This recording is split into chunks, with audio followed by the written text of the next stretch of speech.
भाई एक मिनिट, एक महत्त्वाची गोष्ट सांगतोय, नीट ऐक.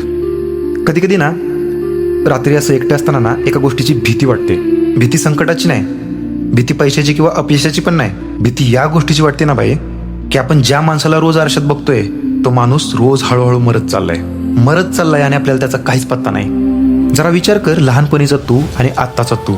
कुठे गेला तो लहानपणीचा पोरगा, ज्याच्या डोळ्यात एक वेगळीच चमक होती, ज्याला कशाची भीती नव्हती, जो हसायचा तर मन मोकळं करून हसायचा.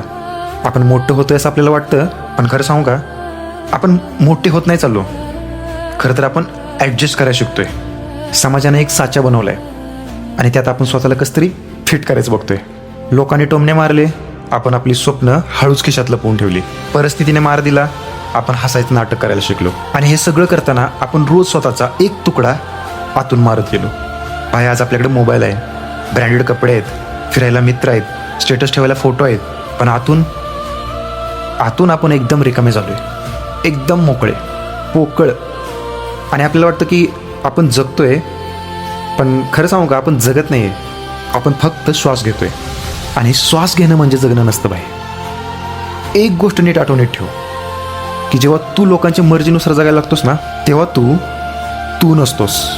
तुला काय वाटतं, तू कोणाला खुश करतोयस? जगाला? अरे या जगाला तू असण्याने आणि नसण्याने काहीच फरक पडत नाही.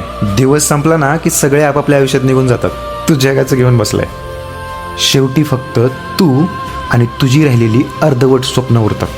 जगाला जे हवंय ना ते बनणं बंद कर. मरण्याआधी एकदा तरी स्वतःला ना स्वतः बनून जगून घे, स्वतः बनून. ठीक आहे.